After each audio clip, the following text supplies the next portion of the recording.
As paz, irmãos. Amém. É uma grande satisfação estar aqui de novo, trazendo uma mensagem para vocês essa noite. Convite do pastor Rogério. Obrigado a todos aí pela confiança. Nós estamos aqui mais um dia, mais um domingo, para a honra e glória do Senhor. E eu gostaria de começar o culto de hoje com um texto que está lá em João 4, verso 23.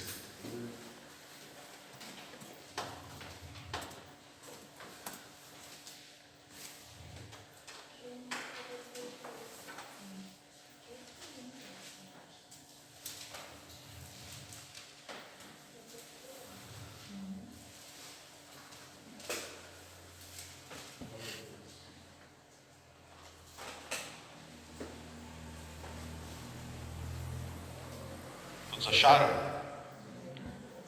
O texto diz assim: mas vem a hora e já chegou, em que os verdadeiros adoradores adorarão o Pai em espírito e em verdade, porque são esses que o Pai procura para seus adoradores. Deus é espírito e importa que os seus adoradores o adorem em espírito e em verdade. Adorarão em espírito e em verdade. Primeiramente, isso quer dizer que a nossa verdadeira adoração, ela envolve a nossa mente e também as nossas emoções. Reforça que a verdade que a adoração verdadeira, ela é focada em Deus e não no adorador. E Jesus também demonstra aqui nesse texto que isso é a verdadeira essência da adoração e não a forma. E que nós, verdadeiros adoradores, temos que adorar a Deus com a nossa vida e tudo que envolve a nossa vida. Não apenas aonde é o lugar formal de adorar a Deus. Não é só no culto, mas é em todo lugar. Na nossa casa, no nosso trabalho, em todos os lugares em que nós estivermos presentes, em todos os momentos, nós com as nossas vidas devemos adorar a Deus o tempo todo.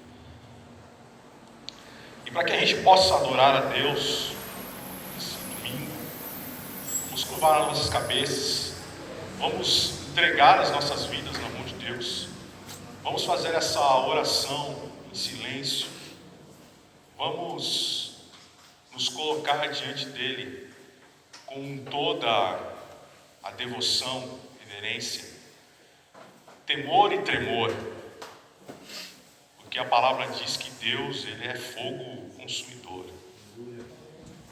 Ele é santo. Nós devemos adorá-los, como diz aqui o texto, em verdade e em espírito.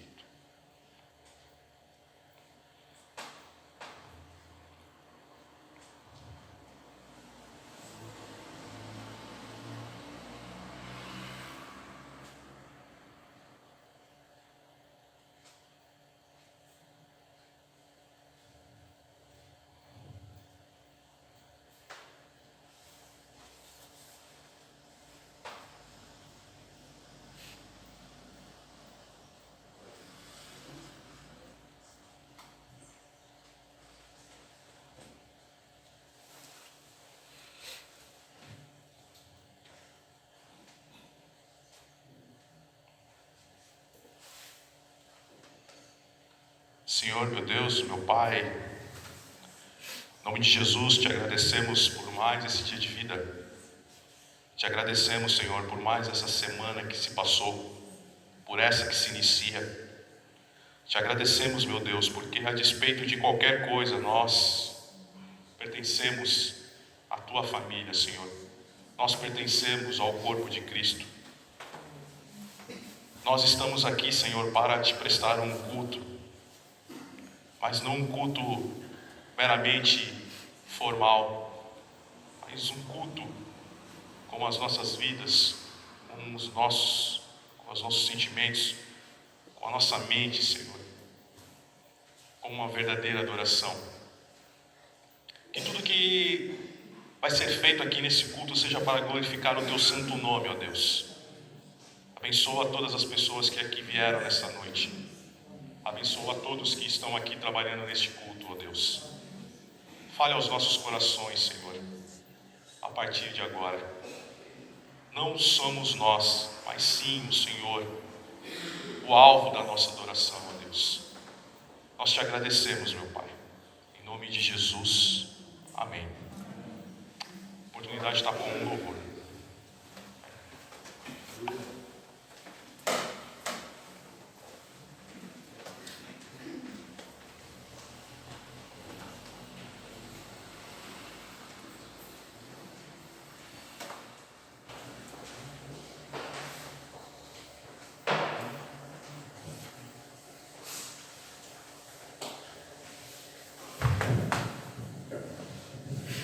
Graças a Deus, irmãos, boa noite. Vamos colocar em pé para louvar o nome do nosso Deus.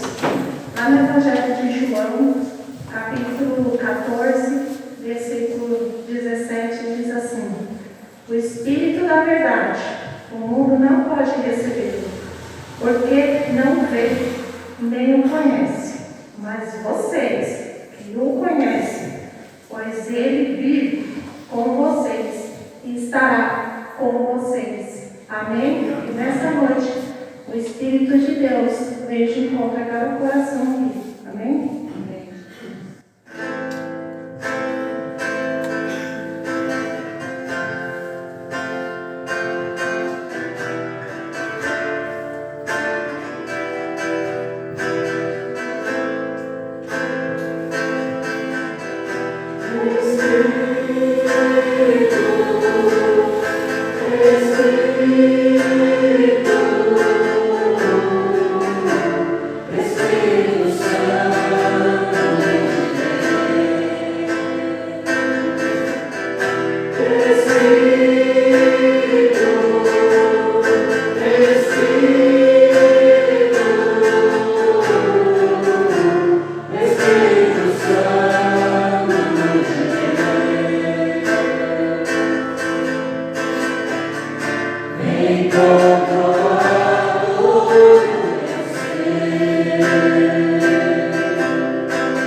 Antes da gente seguir com a nossa parte de dízimos e ofertas, vamos novamente curvar nossas cabeças e vamos fazer uma oração de contrição, pedindo a Deus que nos perdoe, que nos traga aquela sensação que muitos duvidam que ainda existe, que é o perdão, que não é uma sensação, mas que é uma vontade de Deus, que nós possamos pedir perdão e liberar perdão também. Assim como o Pai nos perdoou, nós devemos perdoar uns aos outros. Senhor meu Deus e meu Pai, Senhor que é um Deus santo, grande, temível, Senhor que sonda os nossos corações, o Senhor que conhece quando nós deitamos e levantamos. Pai, em nome de Jesus, venha, através do Teu Santo Espírito, transformar os nossos corações, tirar tudo aquilo que desagrada, Senhor, tudo aquilo que nós pensamos, fazemos, e sempre está na nossa mente o desejo de fazer aquilo que não Te agrada, meu Deus. Pai, em nome de Jesus, que nós possamos também, Senhor, ter a mesma compaixão com os nossos irmãos, com aqueles que por um instante nos ofenderam, nos entristeceram, que nós possamos liberar perdão, Senhor, para que nós possamos verdadeiramente estar prestando um culto a Ti, que nós possamos verdadeiramente estar entregando algo na Tua casa, Senhor. Pai, em nome de Jesus, transforma os nossos corações, a nossa mente, Senhor, nos ajuda, Senhor, porque o bem que precisamos fazer não fazemos, mas o mal esse permeia na nossa mente, na nossa carne, Senhor. Pai, em nome de Jesus, perdoa as nossas falhas e nos ajude, Senhor, a ter perdão também com aqueles que nos ofendem. É o que eu te peço no nome de Jesus. Amém. Agora todos aqueles que são da casa, aqueles que pertencem a esta igreja, têm a liberdade de trazer aí os dízimos e as suas ofertas.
Senhor, meu Deus e meu Pai, em nome de Jesus, te agradecemos, ó Deus, por cada oferta, por cada dízimo, Senhor, que chega nesta igreja que pertence a Cristo, Senhor. Te agradecemos, ó Deus, pela generosidade, Senhor, de cada irmão. Te agradecemos, Senhor, por cada mantimento que aqui é doado, Senhor. Te agradecemos, Senhor, pela disposição, pelo coração generoso, Senhor, pois isso é marca daqueles que pertencem ao Senhor. Te agradecemos, meu Deus. Abençoa esta igreja, abençoa as pessoas que aqui estão, abençoa, Senhor, pastor, abençoa, Senhor, a todos, meu Pai. Dá sabedoria, Senhor, para que qualquer recurso, seja ele pouco ou muito, que entra aqui, Senhor, seja usado para a honra e glória do Teu nome. É o que te pedimos, no nome santo de Jesus. Amém. Amém. Sem mais delongas, vamos à mensagem de hoje à noite, que é uma mensagem que, há uns meses atrás, esse texto, essa mensagem, ela falou muito comigo, e eu tenho certeza que ela vai falar muito com cada irmão que está aqui, ou com cada um que futuramente tiver contato com esse texto. A mensagem de hoje, ela tem um tema que eu coloquei assim: o comportamento de Cristo diante das dores que afligem a vida. E o texto base, gostaria que todos abrissem, está lá em Lucas capítulo 7. Nós vamos ler do verso 11 ao 17.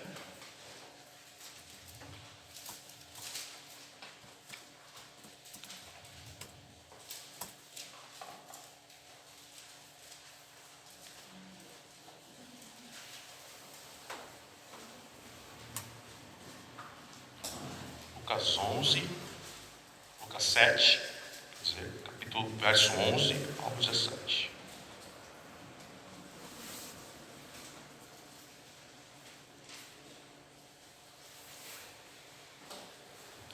Todos acharam?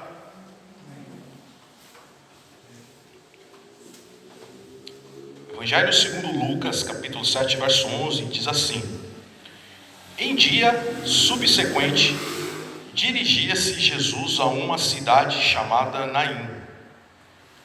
E iam com ele os seus discípulos e uma numerosa multidão. Como se aproximasse da porta da cidade, eis que saía o enterro do filho único de uma viúva. E grande multidão da cidade ia com ela. Vendo-a, o Senhor se compadeceu dela e lhe disse: não chores. Chegando-se, tocou o esquife. E parando os que o conduziam, disse: jovem, eu te mando, levanta-te.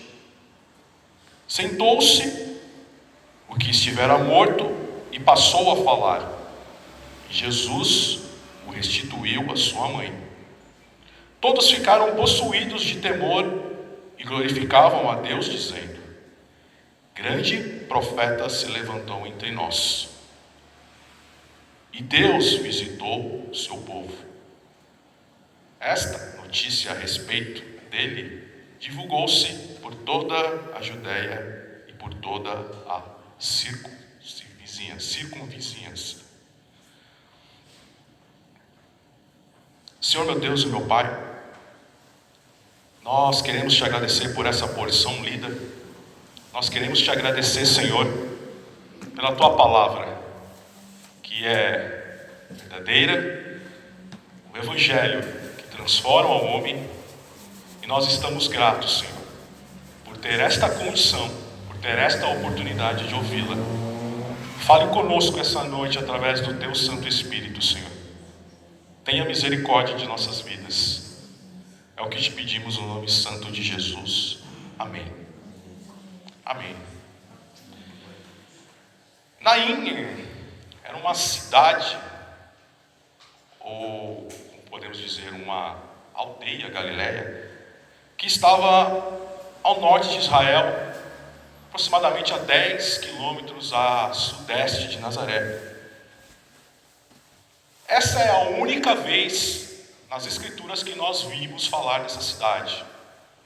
Com certeza era uma cidade pequena, sem importância social, sem importância política, sem importância econômica.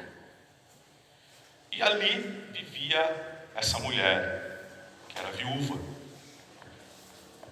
E como na nossa vida, nesse instante, naquela cidade, algo estava acontecendo, algo triste estava acontecendo. Se nós pararmos para pensar, naquele exato momento, na casa daquela viúva, algo terrível estava acontecendo.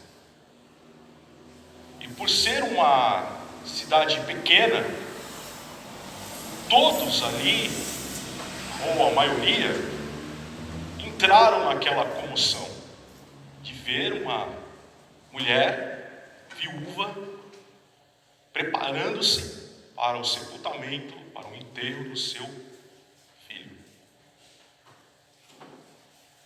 Se a gente fazer ali um paralelo, uma analogia, era um dia diferente na vida daquela mulher, era um dia estranho, não era um dia feliz, não era um dia como qualquer outro dia. Se nós formos entrar ali nessa cena, nós vamos ver que ela estava ali no seu lar, se preparando para enterrar seu filho. E naquele momento muitas pessoas ali, com certeza, se chegaram a ela com palavras de conforto, de consolo, tentando trazer um alento ao coração. Mas nós sabemos que nesse momento, nada que possamos falar para uma mãe enlutada, uma viúva enlutada, vai fazer efeito. Por mais boa vontade que temos, por mais palavras doces que temos, é diferente esse dia. E por ela ser viúva, perder o seu único filho, a situação daquela viúva se tornava terrível, porque nós sabemos que naquela época, quem trazia o sustento para os seus lares era um homem, um marido, um esposo, mas ela já era viúva, e ela acaba de perder seu filho, ela vai enterrar seu filho. Então, para aquela mulher, naquele contexto, naquela época, naquela sociedade, se ela não tivesse parentes abastados, ou outros meios, ou economias financeiras guardadas, ela ia depender da caridade das outras pessoas que viviam em torno dela. Então, fora a perda de um ente querido, ela ainda depois ia ter que se deparar com essa situação. Então nós podemos ver que não era um dia comum na vida dela, não era um dia feliz. E se nós formos, mais uma vez, fazer um paralelo ali, nós vemos que ela estava começando ali um cortejo fúnebre. E naquela época era muito comum em cidades pequenas. O cortejo fúnebre passava e as outras pessoas paravam o seu trabalho e entravam ali naquele cortejo. E uma forma de solidariedade com a pessoa lutada. E por ela ser a única pessoa próxima daquele parente ali que morreu, ela estava encabeçando ali aquele cortejo. E aí a gente vê aqui que Jesus, ele se aproximava, né, daquela cidade. Então Naim, por ser uma cidade pequena, a mesma entrada, a mesma era a saída. Então, nós vemos aqui um encontro aqui de duas multidões. A multidão, o cortejo fúnebre, e a multidão que seguia Jesus. Aqui a palavra de Deus fala que os seus discípulos e uma numerosa multidão. E não tem como a gente pensar que esse encontro seria um encontro agradável. Por quê? Primeiro eu tenho de um lado um cortejo fúnebre, e de um lado uma multidão que seguia Jesus. É impossível seguir a Jesus e ter o mesmo sentimento que aquelas pessoas que estavam no cortejo fúnebre. Jesus, ele carregava em si a alegria, palavras de salvação, de transformação, seus sermões ali, o que faziam aquelas pessoas o seguirem. Você nunca vai ver o ministério de Jesus terreno ele sozinho. Você vai ver ele sempre cercado ali de multidões. Porque Jesus, ele trazia em si o amor, a compaixão. Era muito difícil você sofrer do lado de Jesus sem que ele se compadecesse. E esse contraste também às vezes acontece na nossa vida. Porque quantas vezes nós estamos tão massacrados pelas nossas dores, que nós não conseguimos, não por inveja, mas pelo nosso estado momentâneo, não compartilhar uma alegria que o outro irmão está passando. E muitas vezes nós também nos controlamos, porque se deparamos diante de tanta tristeza, que nós guardamos a nossa alegria ali, a nossa conquista, para compartilhar depois. Ninguém vai chegar, uma mãe lutada que está enterrando seu filho e falar: nossa, meu filho passou na faculdade, meu filho arrumou um grande emprego, meu filho virou um diretor de empresa. Ninguém vai ser insensível a esse ponto. Espero que não. Mas aqui nós vemos como Jesus se comporta diante do sofrimento dessa viúva. Lá no verso 13, fala assim: vendo-a. Quem é que a viu? Jesus. Esse é o primeiro ato de Jesus. Ele vê. É diferente de nós. Muitas vezes nós nos deparamos com tanta tristeza, com tantas pessoas sofrendo, e às vezes nós fingimos que não vemos. Porque há duas formas da gente se comportar. A primeira é a cristã, com respeito. E a segunda, cara, é ignorar. É fazer de conta que nós não vimos. É aquele famoso, né, vamos passar reto aqui que já temos problemas demais. Não dá para parar. Mas Jesus, aqui o texto diz que Jesus a vê. Só que Jesus, ele enxerga diferente. Porque Jesus nos vê. Jesus conhece a nossa história. E ele se importa com a nossa dor, mas com sensibilidade. Com sensibilidade.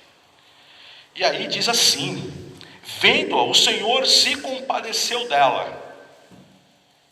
Um outro ato de Jesus, ele se compadece. E o que é se compadecer em Cristo Jesus? É sentir a mesma dor, na mesma intensidade. Porque muitas vezes a gente fala, eu entendo, mas a gente não entende. A gente não se coloca no lugar da pessoa. A gente imagina que entende. E Jesus, ele tem essa capacidade de observar a dor, a perda alheia, e ele se envolve de uma forma tão profunda que ele sofre junto. Aqui fala, e o Senhor se compadeceu dela. E são tantas as passagens que a gente pode ver, que a gente pode observar esse comportamento de Jesus, que ele chora, que ele sofre. E nesse episódio a gente pode ver que a tristeza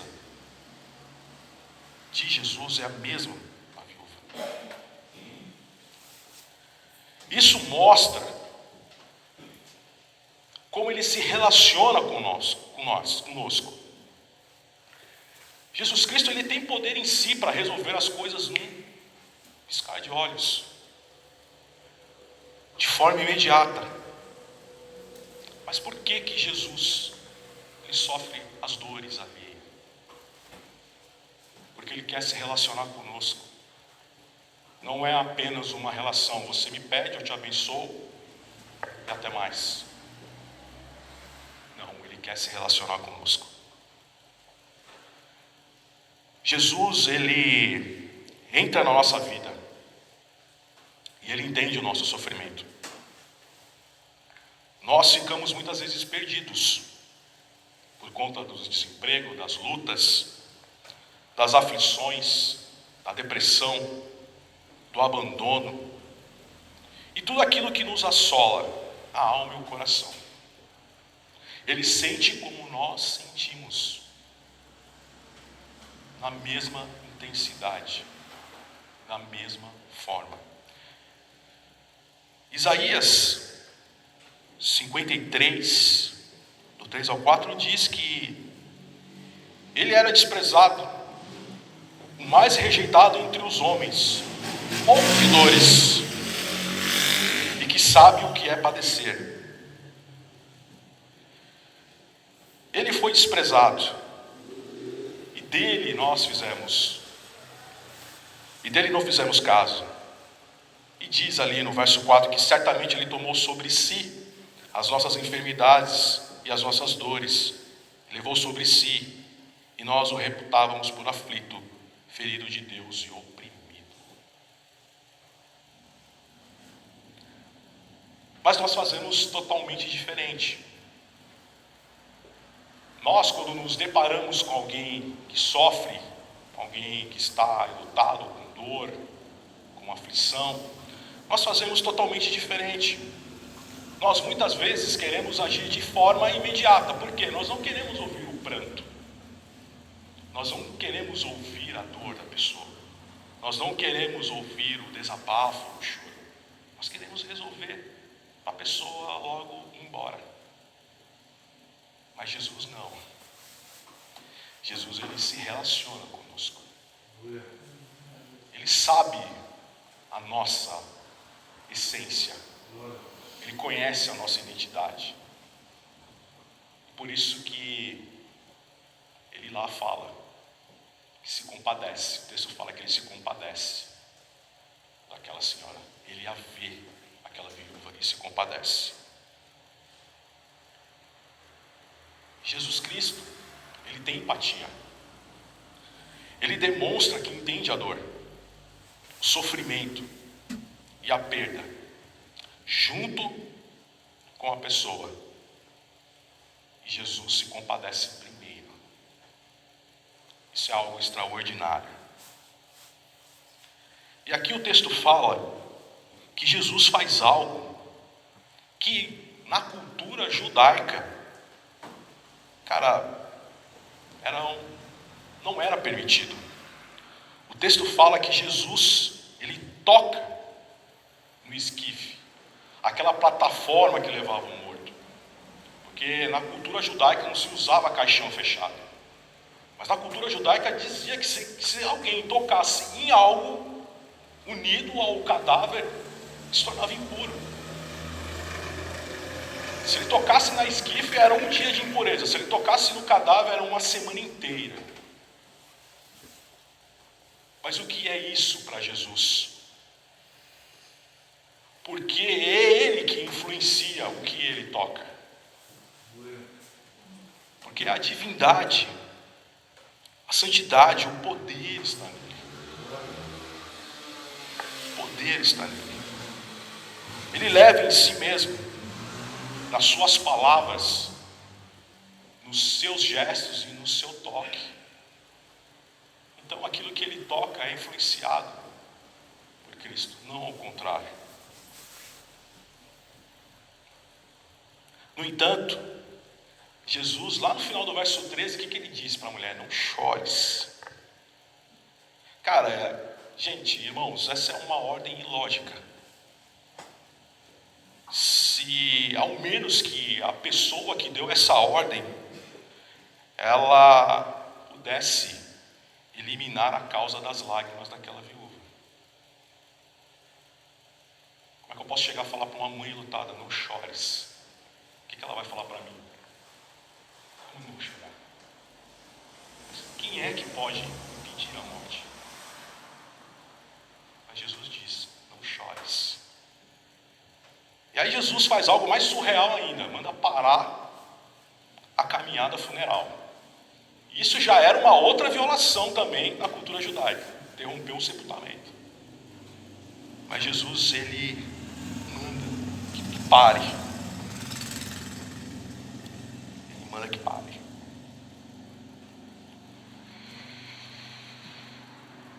E aí nós vemos que nessa situação surreal, inóspita, a gente pode entender que ali surgiram muitas perguntas da multidão que estava acompanhando aquele cortejo fúnebre.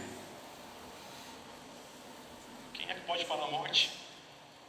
Parar para quê? Já morreu. O que ele vai fazer? Tem lógica. Mandou parar o funeral. É mais sofrimento. Vamos acabar logo com isso. Mas Jesus, ele ordenou que parasse. E fora essa atitude estranha, nós podemos glorificar o nome do Senhor.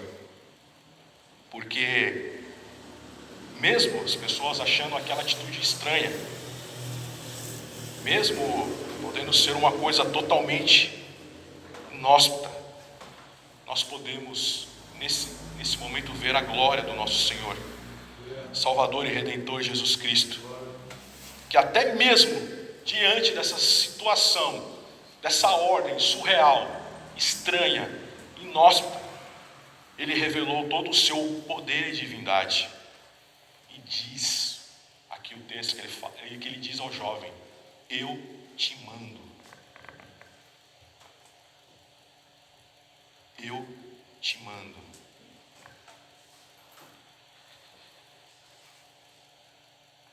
Verso 14. Chegando-se, tocou o esquife, e parando os que conduziam, disse: jovem, eu te mando, levanta-te. Mas Jesus falou com quem? De um modo por demais misterioso, que nós não compreendemos, suas palavras de poder significa vitória sobre a morte. Mas tem um cadáver ali. E nós sabemos que nós podemos falar durante horas com o cadáver. Ele não vai responder.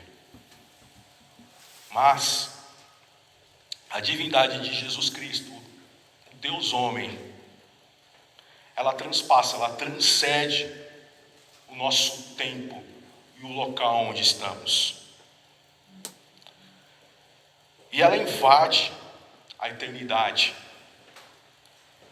E entra nas moradas celestiais com o Pai e o Espírito Santo. E a sua palavra, ela encontra esse jovem, entre muitos outros que ali estavam, e encontra exatamente o filho da viúva.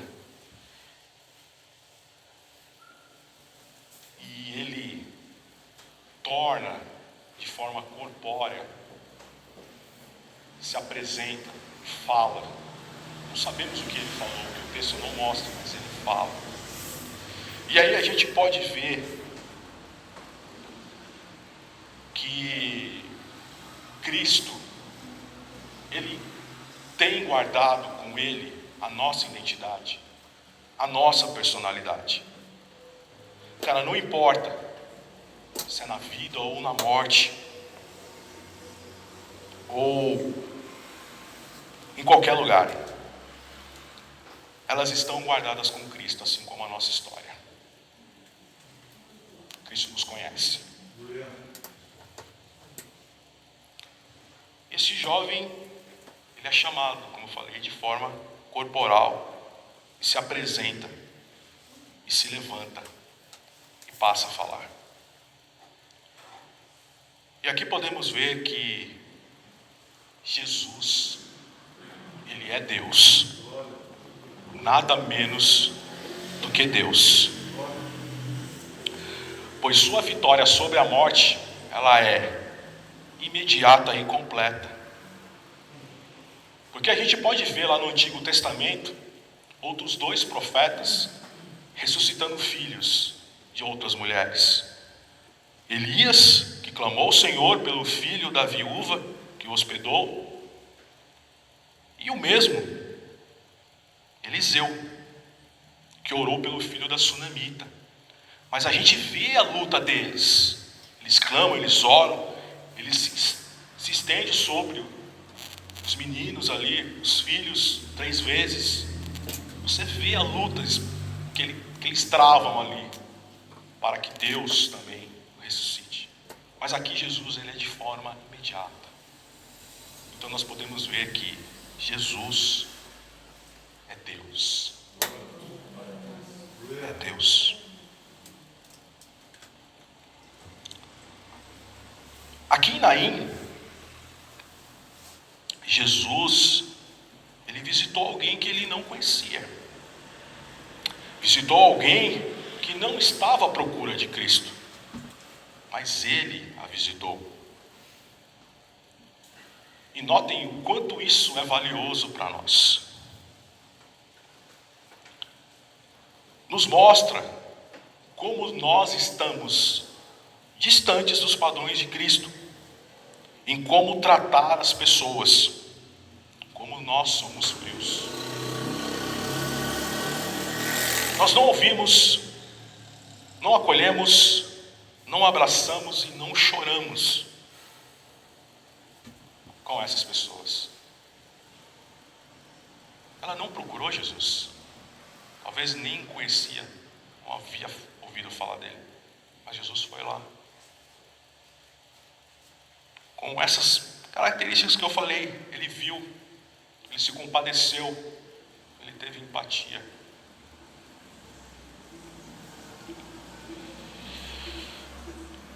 E a gente pode ver claramente aqui a comunicação da pessoa de Cristo em nossa salvação e de sua assistência diária em nossas vidas. Romanos 8,34 diz que quem nos condenará é Cristo Jesus, quem morreu, ou antes, quem ressuscitou, o qual está à direita de Deus e também intercede por nós.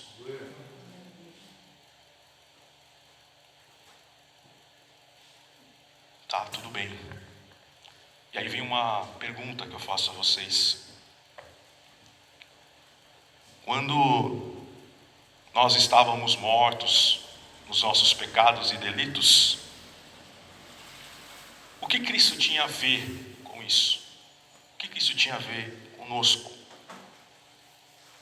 Com a nossa história de pecado contra Deus. Quando ainda éramos ali representados por Adão, ele não tinha nada. Nós caminhávamos para a morte porque esse é o resultado final da vida daqueles que estão afastados de Cristo, aqueles que estão sobre a condenação do pecado. Esse era o caminho natural meu, esse era o caminho natural de qualquer um, porque todos nós pecamos e todos nós carecemos da graça de Deus. Porém, o amor de Jesus Cristo, ele é infalível, enorme. Então Cristo se compadece de nós, e para nos conceder salvação, ele se lançou em amor, se submeteu à morte de cruz, derramou o seu sangue, porque sem derramamento de sangue não há remissão de pecados. Não poderíamos fazer nada por nós mesmos, mas Cristo, ele se compadeceu de nós. O castigo que traz a paz, que nos traz a paz, estava sobre ele. Isaías 5,35 diz isso. Mas ele foi traspassado pelas nossas transgressões e moído pelas nossas iniquidades.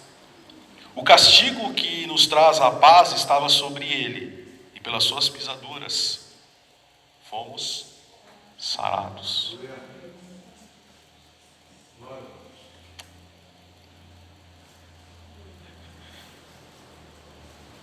Com isso a gente pode ver que Cristo, ele entra na nossa história e ele nos faz viver a sua história, que é construída em nós, e a nossa história então passa a ser dele, quando somos transformados e restaurados da nossa condição de pecadores e de morte. E isso Paulo reforça lá em Romanos 7, 24 ao 25, quando ele pergunta: como sou miserável, quem me libertará deste corpo mortal dominado pelo pecado? Graças a Deus, a resposta está em Cristo Jesus, nosso Senhor.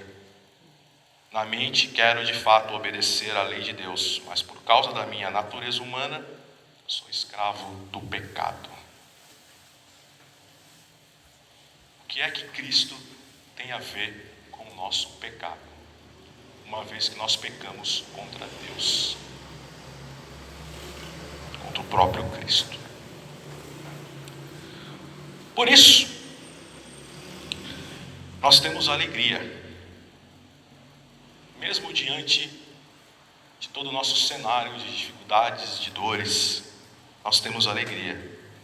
Estávamos mortos em nossos pecados e delitos, mas depois da salvação de Cristo, que Ele nos concedeu, nós temos vida. E esta alegria, ela deve rasgar os nossos corações.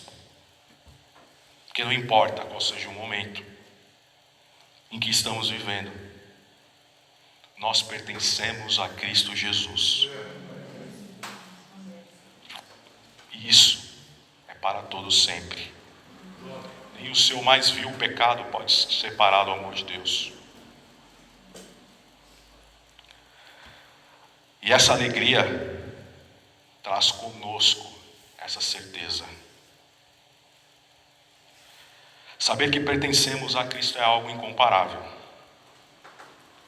porque isso muda as nossas vidas, isso muda a nossa história, isso muda a forma como nós enxergamos todas as coisas e a realidade ao nosso entorno. Isso muda, isso transforma. E Cristo, Ele ainda continua nos conhecendo. Ele conhece nossos corações, as nossas dores. Ele conhece os nossos clamores. Mas aqui há uma diferença exorbitante entre nós e essa viúva. Ela não conhecia Cristo. Ela não procurou a Cristo. Provavelmente ela nunca ouviu falar dele. Também, por isso, talvez não tenha ido até ele. Mas nós o conhecemos. Nós fazemos parte da sua igreja. Conhecemos o Evangelho e já ouvimos por inúmeras vezes as palavras de salvação. Mas o nosso drama, muito maior do que as nossas dores, as aflições, sofrimentos, é que inúmeras vezes nós não vamos a Cristo. Quando estamos passando por dores, por sofrimentos, por perdas, por mágoas, nós não vamos.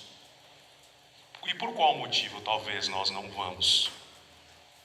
Aquele motivo que precisa ser todo dia morto pela morte e ressurreição de Cristo Jesus, que é a autossuficiência. O que a autossuficiência traz no nosso coração?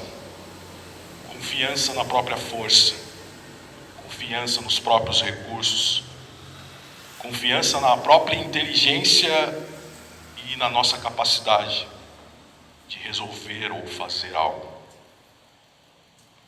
E essa autossuficiência que habita em nós, ela precisa ser morta todos os dias. Porque caso contrário, nós vamos clamar ou orar com convicção e dependência pouquíssimas vezes, ou quase nenhuma vez.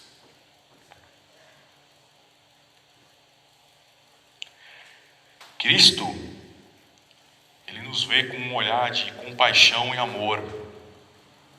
Ele nos conhece de forma íntima. Dores, frustrações, lágrimas, sofrimento e até os nossos pecados. Esse amor e compaixão, Ele muda e transforma a nossa vida e a nossa história. Esse amor e compaixão nos ensina a lidar com esses problemas. Ele acalenta o nosso coração, Ele traz consolo. Mesmo que naquele momento a vontade dele não seja a mesma que a nossa vontade de ver o problema resolvido. Porém, o mais importante de tudo é ir até Cristo. É se encontrar com Ele. É derramar nossas lágrimas nos seus braços. É perceber esse amor e compaixões infalíveis que Ele tem. E recebendo da parte de Cristo que a nossa vida necessita, testemunhar aqui como essas pessoas fizeram. Aqui no verso 16, quando eles disseram: grande profeta se levantou entre nós, e Deus visitou o seu povo.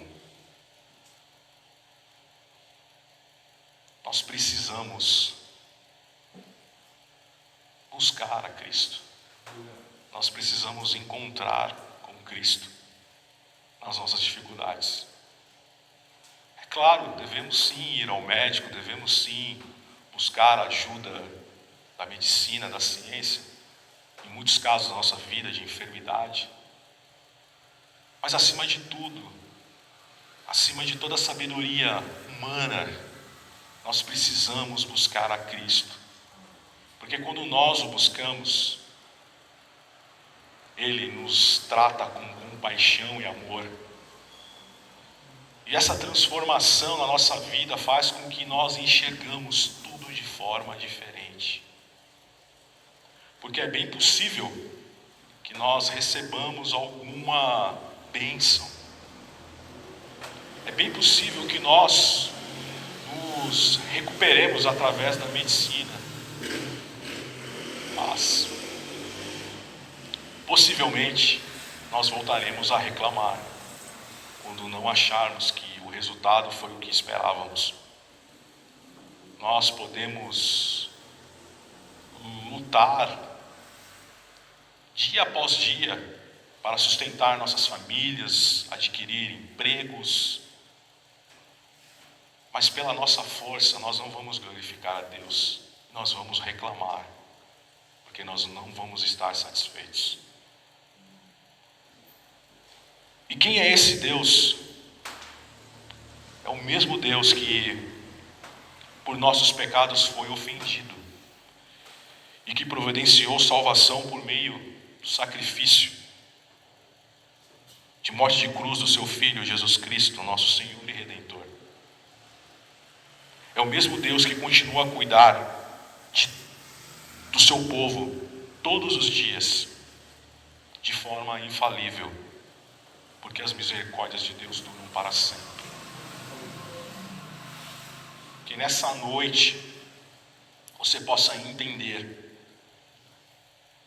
o quão precioso é buscar a Cristo, se encontrar com Ele, se derramar diante dEle todas as suas dores, todo o seu sofrimento, toda a sua frustração, tudo aquilo que vem, às vezes há anos, apertando o teu peito, esmagando os teus ossos, tirando ali a tua alegria, a tua paz. Porque Cristo não vê como eu vejo, Ele não vê como nós vemos. Cristo, Ele vê com olhos de compaixão e amor. Ele conhece nossa história, Ele conhece cada ato da nossa vida. E Ele não é como nós, que muitas vezes passamos adiante, passamos reto. Não, Ele se compadece. Antes de qualquer coisa, Ele quer se relacionar conosco. Porque a sua relação, ela é eterna, ela é amorosa, ela traz uma alegria indescritível aos nossos corações. Não importa qual seja a tua dor nessa noite, se encontre com Cristo, derrame-se nos braços dele, sinta esse amor, sinta essa compaixão e tenha sobre si aquela alegria de que nós pertencemos a Cristo e que nada pode nos separar do amor de Deus. Que Deus abençoe a todos em nome de Jesus. Senhor, meu Deus e meu Pai, em nome de Jesus, te agradecemos, meu Deus, porque diante de tantas lutas, diante de tantas batalhas, diante da nossa aflição, diante da nossa arrogância, diante daquela falsa autossuficiência, Senhor, nós temos um Deus, nós temos a Cristo, que conhece a nossa história, que conhece a nossa vida, que está nos esperando, que nós o encontremos, que nós o busquemos, que nós nos derramemos diante do seu imenso poder e divindade. Ó Senhor, tenha misericórdia de nós, tenha misericórdia do teu povo. O texto aqui diz que as pessoas disseram: grande profeta se levantou entre nós, mas nós sabemos que Jesus é Deus, pelos seus feitos, pela sua palavra que imediatamente transforma, que imediatamente traz a vitória sobre a morte. Mas Jesus, o Senhor conhece a vida de cada um, a história de cada um. Não há nada em oculto, Senhor, para os teus olhos. Ó Senhor, com a mesma compaixão sua que não muda, ó Senhor, transforma a história, transforma a vida dessas pessoas que aqui estão, Senhor. O Senhor sabe, meu Deus, aquilo que cada um tem passado, aquilo que cada um tem pensado.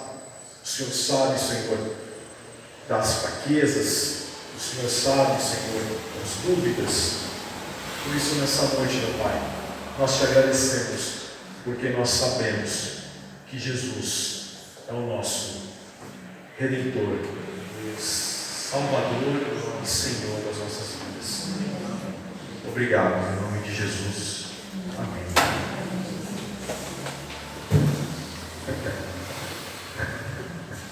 Bom, faz um tempo que eu não venho aqui. Quem nos visita aqui hoje, a primeira vez, segunda vez, terceira vez, ou todo mundo aí já é de casa. Opa, qual é o seu nome? Ivanilda. Vanilda. Fica de pé. A igreja de Salvar. Como é que nós fazemos aí?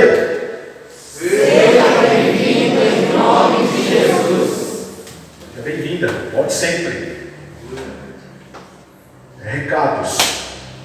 Quarta-feira, nós vamos aqui na igreja retornar aos cultos presenciais.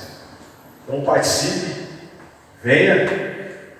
Nosso irmão Orlando estará aqui fazendo aí toda a direção aí, trazendo a mensagem. É isso, irmão? Ele está aqui trazendo a mensagem. O pastor está de férias, mas terá sempre aí um servo de Deus aí trazendo uma mensagem da parte dele aí para a igreja.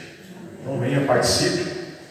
Nas sextas-feiras a gente faz um encontro online de oração, de maneira virtual, mas quem participa tem a oportunidade ali de chorar com os que choram, se alegrar com os que se alegram. Aqueles que podem, participem. Nós temos orado aí pela igreja, temos orado aí uns pelos outros. Tem mais algum recado? Não? Acabou? Que Deus abençoe vocês essa semana.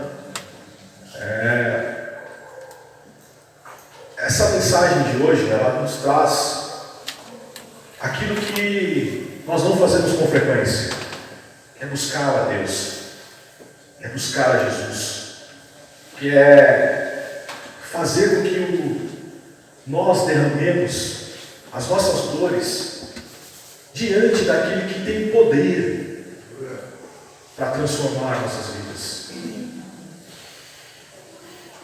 segundo a tua vontade. Mas que acima de tudo, que nos acalenta, que nos traz alegria aos nossos corações, para que todos os nossos fardos sejam mais leves, para que nós possamos, através dessa alegria, através dessa transformação, enxergar as coisas de uma forma diferente, que não nos faça sofrer. Deus os abençoe. Boa semana. Amém.